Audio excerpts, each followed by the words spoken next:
literasi, atau makanya sekarang ada pendekatan berbasis DPACK katanya ya. Kita tidak pungkiri kita tuh sudah menggunakan beberapa fitur digital. Salah satu yang sekarang dipegang Bapak Ibu, handphone, laptop ya. Apalagi berpengalaman dari pembelajaran daring kemarin, kita sudah tidak asing dengan fitur-fitur yang mendukung proses pembelajaran seperti Zoom, Google Meet ya, Google Classroom untuk membantu Bapak Ibu pada saat pembelajaran tatap muka terbatas. Nah, kemudian juga ada life and career skill, itu juga yang akan diminta di abad 21. Di abad 21 seperti itu yang diminta, yang dituntut. Tapi kita tidak tahu untuk kedepannya mungkin lebih daripada ini lagi yang dituntut. Nah, maka dari itu kita harus bisa menyesuaikan dengan apa yang diminta, ya. Salah satunya tadi teknologi yang saya kira memang terasa sekali sekarang perubahannya. Awalnya kami mengajar di perguruan tinggi, awalnya tidak mengenal Zoom, itu tidak mengenal Google Meet, tidak mengenal. Untuk teknis evaluasi kami kan dulu cuma sekedar kertas mengerjakan soal, tapi sekarang di program studi tinggi SD kita sudah menggunakan beberapa fitur untuk evaluasi. Tidak hanya soal dengan kertas saja, kita bisa pakai form, kita bisa pakai Kahoot ya untuk mahasiswa-mahasiswa kita. Tentu hal ini juga berdampak positif ke mahasiswa yang biasanya mereka bosan soalnya bentuknya kertas terus gitu ya. Sekarang didesain dengan tampilan berbeda, itu akan memotivasi mahasiswa atau siswa kita buat belajar juga dengan tampilan desain yang berbeda. Baik, nah ini juga salah satu kecakapan yang diminta di abad 21. Yang ini kualitas karakternya. Ya, yang pertama ini sudah ada di APP, biasanya karakter yang diminta ada iman dan takwa, rasa ingin tahu, inisiatif, gigih, kemampuan beradaptasi, kepemimpinan, kesadaran sosial dan budaya. Ya. Kemudian nomor poin 2 adalah kompetensinya. Dan ketiga adalah literasi dasar. Ini salah satu yang mungkin tidak asing Bapak Ibu, literasi, kemampuan literasi kita di Indonesia. Ya, mulai dari literasi baca tulis, berhitung, sains, informasi, teknologi komunikasi, literasi keuangan, literasi budaya dan kewarganegaraan. Ini juga sekarang juga dicanangkan di salah satu komponen yang dimasukkan ke dalam kurikulum Merdeka Belajar juga. Nah, ini juga salah satu faktornya apa? Dari latar belakangnya adanya pilar pendidikan. Ya, belajar untuk mencari tahu, belajar untuk mengerjakan, belajar untuk menjadi, belajar yang untuk berkehidupan bersama dalam perdamaian, belajar untuk memperkuat keimanan, takwa dan akhlak mulia. Nah, ini pilar pendidikan kita yang ada di Indonesia. Baik, nah ini yang tadi sudah saya jelaskan ya, 4C, mungkin Bapak Ibu sudah paham critical thinking dan problem solving itu seperti apa. Saya kira ini bisa kita lanjutkan saja karena sudah sering dan terulang dijelaskan. Nah, kenapa harus HOTS? Seperti yang tabel di gambar itu, ya, dilihat Indonesia itu di Asia Tenggara termasuk paling rendah. Kita kalah dengan Malaysia, kita kalah dengan Thailand, ya. Jadi hal ini yang melatar belakangi kenapa harus HOTS? Karena di pembelajaran pendidikan di negara-negara maju itu mereka sudah sangat bagus mendesain siswanya. Memang dari basic itu sudah dituntut untuk bahkan ke arah C6, mencipta, mendesain, ya, membuat produk, itu yang diminta. Tidak hanya cuma mengingat, menghafal gitu ya, karena saya pun merasakan dulu waktu saya SD, guru-guru saya itu lebih banyak meminta untuk C1, C2. Yang awalnya cuma sekedar mengingat, ya, mengetahui, memahami konsep, kita arahnya ke sudah analisis, aplikasi, dan mengkreasi, mencipta.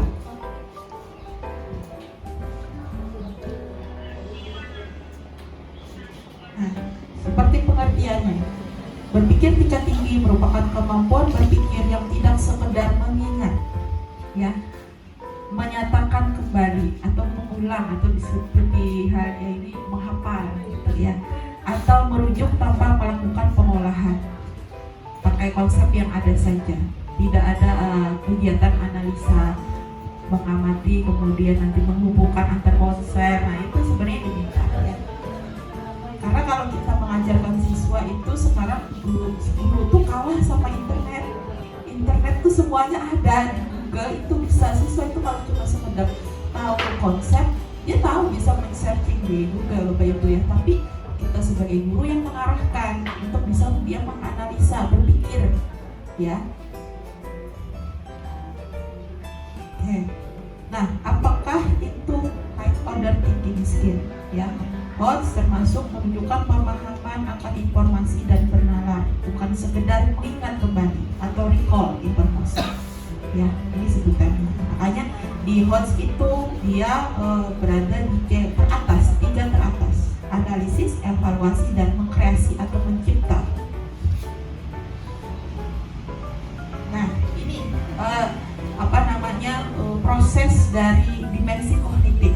Awalnya ada yang namanya teori Krulik atau Rudnick ya, yang memahami tentang recall atau cuma sekedar mengingat yang dulu gitu ya. Kemudian teorinya berkembang ke teori Bloom. Jadi Bloom ini sebelumnya yang sekarang Bapak Ibu sering dapat teorinya, sebelumnya pun ada sebelumnya Bloom itu ya, yang disebut dengan Bloom orisinil. Pengetahuan, pemahaman, penerapan, analisa, sintesis, sama evaluasi. Kemudian direvisi oleh Anderson ya, tetapi tetap pakai pedoman dari Bloom, taksonomi Bloom. Perubahannya cuma di bagian di bagian mengingat dan di bagian mencipta ya. Evaluasi turun, awalnya dia teratas, sekarang turun menjadi C5 di revisi Bloom, naik diganti oleh C6 yang mencipta. Nah ini proses kognitif Bloom ya menurut Anda. Nah ini masuk ke level 1 untuk ranah matematika. Nah ini juga sama di level 1 juga. Paman memiliki sebatang coklat yang di dalamnya dibagi atas beberapa yang sama besar. Bagian yang telah dimakan Dino ditandai dengan warna coklat. Berapa nilai bagian coklat yang dimakan Dino? Nah dari sini sudah terlihat ya.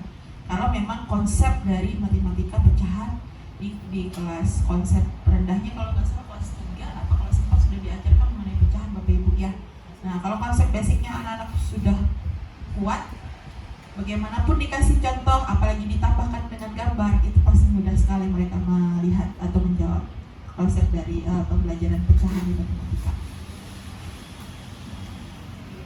Nah kalau sudah naik ke level 2 aplikasi, boleh hilangkan gambarnya. Nah, minta membaca. Ayah Adi membawa oleh-oleh seloyang kue bolu. Ayah Adi ingin membeli kue tersebut membagi kue tersebut sama banyak kepada anggota keluarga yang terdiri dari ayah, ibu, 2 orang kakak Adi, dan seorang adik Adi. Berapa nilai bagian yang didapat masing-masing anggota keluarga? Nanti dia akan menghitung. Ayah 1, ibu, adik ternyata punya kakak 2, abah 2 gitu ya, adik sendiri, adik, berarti ya seluruh anggotanya 6. Nah itu dia akan menghitung pola hitung di dalam benaknya. Nah itu sudah masuk ke tahap C3 penerapan ya. Nah ciri soal HOTS ya, berpikir tingkat tinggi, meminimalkan aspek mengingat dan pengetahuan, meminimalkan, diperkecil ya, yang C1, C2 nya diperkecil, disedikitkan, lebih banyak ke yang di atasnya gitu ya.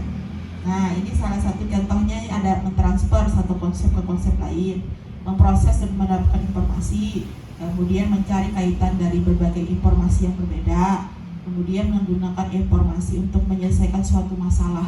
Nah ini matematika paling biasanya soal cerita Bu, kalau pemecahan masalah seperti itu Bu ya, biasanya menelaah ide dan informasi secara kritis. Nah ini contoh yang pertama tadi, ciri pertama, transfer satu konsep ke konsep lainnya. Saya pakai matematika ya. Di sini ada operasi hitung pecahan ya, mulai pecahan campuran, ada desimal, ada persen. Ya, hasil dari 2/3/5 dikali 2,5 dibagi 75% sama dengan N. Maka nilai N adalah, nah ini, jadi mentransfer satu konsep mengenai pecahan campuran dulu. Dia paham apa enggak siswanya? Konsep desimal, paham apa tidak? Konsep persen, paham apa tidak? Nah, jadi antar konsep ini harus disatukan. Tapi kalau misalnya ada satu saja konsep yang tidak dipahami siswa, tidak bisa menjawab ini siswanya. Misalnya dia nggak ngerti mengenai desimal, pasti udah kacau ini, ya. Jadi memang ini harus di pemahaman antar konsep ini perlu.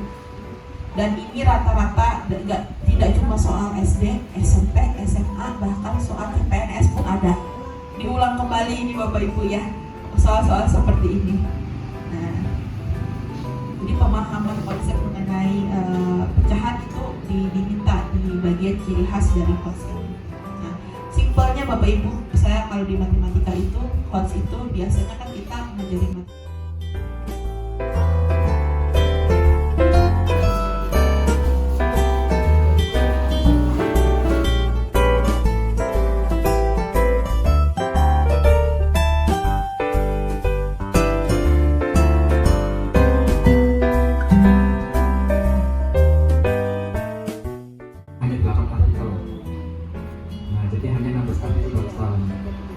kemudian bagaimana ya, mungkin nanti kalau misalkan Bapak Ibu mau menerbitkan jurnal, kemudian di jurnal BGSD Palangkaraya ini sudah penuh, mungkin kami bantu kontak ke jurnal yang lain supaya lebih cepat untuk dipublikasikan.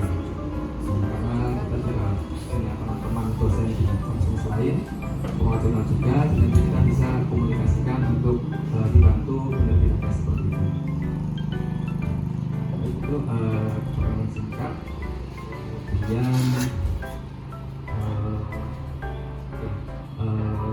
terkait dengan pembuatan lembar kerja suntik yang tadi versi sama Bu Laila, sebetulnya yang maju Bu Laila dulu aja.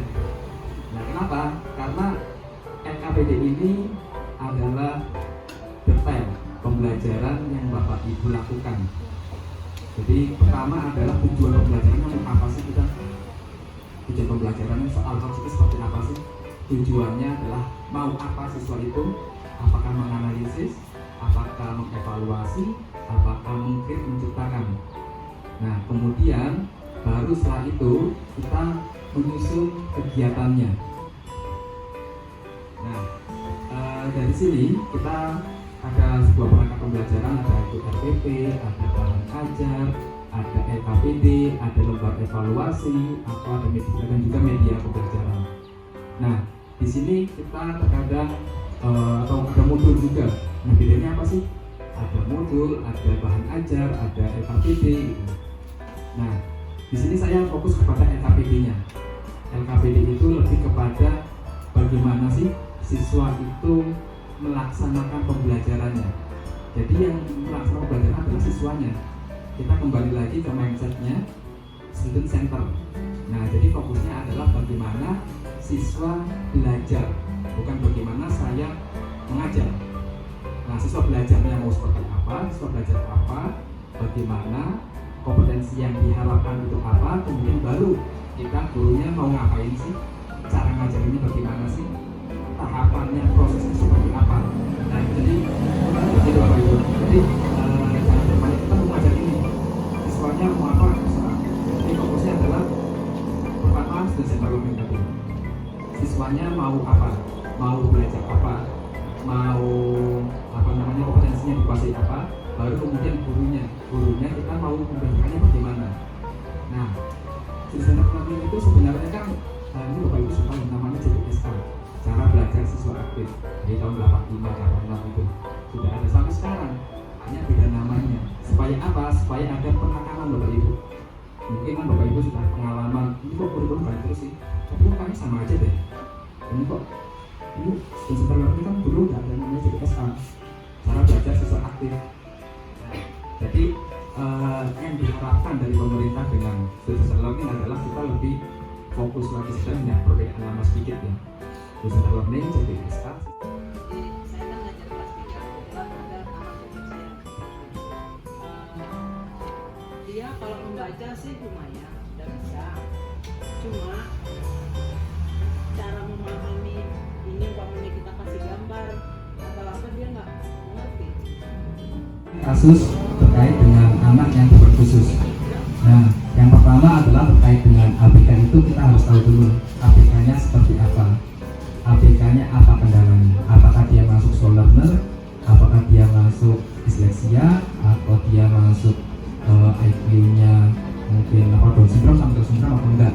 Nah, kalau dia masih normal, kemudian IQ-nya itu masih normal, berarti sebenarnya dia tidak ABK. Nah, mungkin dia terlambat belajar. ABK-nya bukan berarti dia yang slow learner. Kalau slow learner itu IQ-nya di bawah 100, sekitar 80-90, dan dia tidak mampu berpikir secara abstrak. Dia normal, bisa ngomong, ngobrol, tapi kadang-kadang dia nggak nyambung. Ya, itu slow learner. Teman saya punya adik slow learner.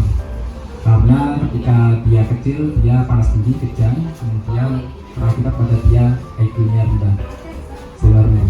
Dan dia tidak mampu berpikir secara abstrak. Dia konteksnya dia itu sebagai apa itu dia nggak paham. Ketika saya pertama ke rumahnya, kemudian masukannya ada sedang ke kandang, kandang ayam di belakang. Kemudian saya dibiarin di luar rumah, nggak disuruh masuk, tidak disuruh untuk duduk gitu ya. Saya nunggu di luar kan disuruh masuk saya. Nah, dia sebenarnya seperti itu, dia tidak mampu sampai tahap kesana. Kalau anaknya ini masih normal, IQ-nya normal, kemungkinan dia masih belum mampu tahap sana. Jadi bukan ABK, bukan suler, tetapi dia kesulitan belajar, terhambat belajarnya. Nah, itu setiap orang berbeda-beda loh Pak Ibu. Ada yang langsung paham, ada yang nggak paham, dan saya termasuk orang yang susah paham. Saya ketika belajar itu bukanlah orang yang langsung paham, saya harus belajar 2-3 kali lebih banyak daripada orang lain. Karena saya nggak pintar, tapi saya bekerja lebih keras dari orang lain. Gitu. Nah, untuk ABK-nya tahapan yang mana? Kalau memang dia tidak bisa sampai ke sana, ya tidak bisa dipaksakan. Tapi coba dilatihnya. Dia tidak mampu untuk mendeskripsikan gambar, misalkan ada gambar banyak gambar, tapi misalkan